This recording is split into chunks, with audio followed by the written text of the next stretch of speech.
Hi అండి, అందరికీ నమస్కారం. Welcome to green tea food court. ఈరోజు మీల్ మేకర్ మసాలా కర్రీ ఎలా చేయాలో చూస్తామండి.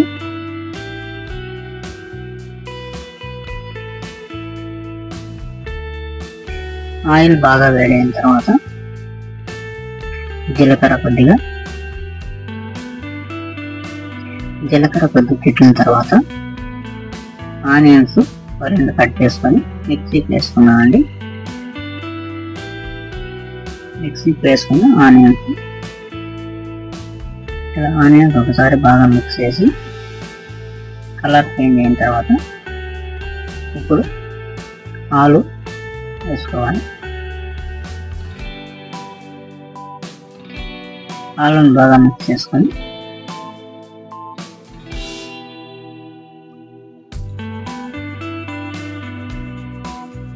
ఆలు కొద్దిగా ఉడికిన తర్వాత అల్లం పేస్ట్ పట్టుకొని వేస్తున్నాను.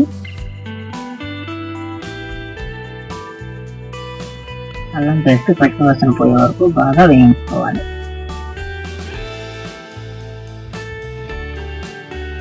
అల్లం పేస్ట్ బాగా వేగిన తర్వాత ఇప్పుడు మనం ముందుగా వాటర్లో నానబెట్టుకున్న మీల్ మేకర్ వేడి వాటర్లో నానబెట్టి బాగా వాటర్ పిండేసి తర్వాత వేసుకోవాలండి.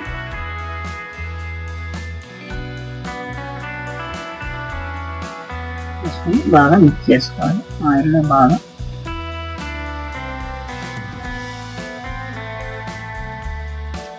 ఇలా నెమ్మదిగా మొత్తం మిక్స్ అయినట్లు బాగా తిప్పుకోవాలి.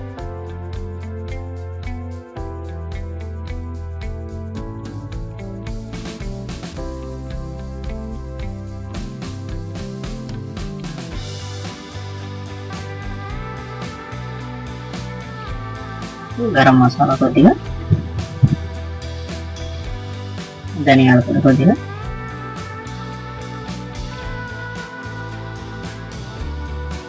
కారం పొడి, తగినంత ఉప్పు, మసాలా అంతా బాగా మిక్స్ అయ్యేలాగా బాగా కలుపుకోవాలి. మొన్న ఆయిల్ అంతా మీల్ మేకర్ వేస్తేనే పీల్ చేసుకోండి. ఆయిల్ లేకుండా పర్లేదు, బాగా మిక్స్ చేసి ఇప్పుడు మనం ముందుగా మిక్సీకి వేసుకున్న టమాటా, పచ్చిమిర్చి, కొద్దిగా జీడిపప్పు వేసి మిక్సీకి వేసుకున్నాను. ఈ పేస్ట్ వేసుకొని ఇప్పుడు బాగా మిక్స్ చేయాలి.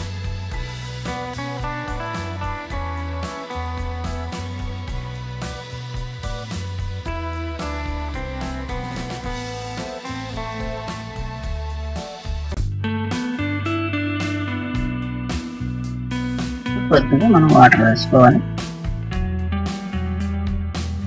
మీకు గ్రేవీగా కావాలంటే వాటర్ వేసే పని లేదండి, దానికి కొద్దిగా వాటర్ వేసుకుంటే సరిపోతుంది. ఇలా వాటర్ వేసి బాగా మిక్స్ చేసుకొని ఉప్పు కారం సరిపోయిందో లేదో చూసుకోవాలి. ఒకసారి కొద్దిసేపు మూత పెట్టి బాగా ఉప్పు కారం పడుతుందండి. బాగా ఉడికిన తర్వాత కొద్దిగా కరివేపాకు, కొత్తిమీర,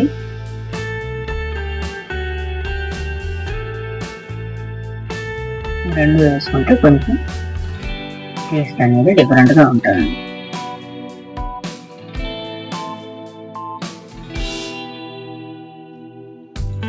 అంతేనండి, ఉడికిపోయింది బాగా. చపాతీకి కానీ పరోటాకి చాలా బాగుంటుందండి. రైస్ కూడా తిన్నాం, బాగుంటుంది. మీరు ఒకసారి ట్రై చేయండి, ఎలా ఉందో కామెంట్ రూపంలో తెలపండి. Thank you for watching. Please subscribe my channel. Subscribe చేసుకోవడం మర్చిపోకండి. నచ్చితే లైక్ చేయండి.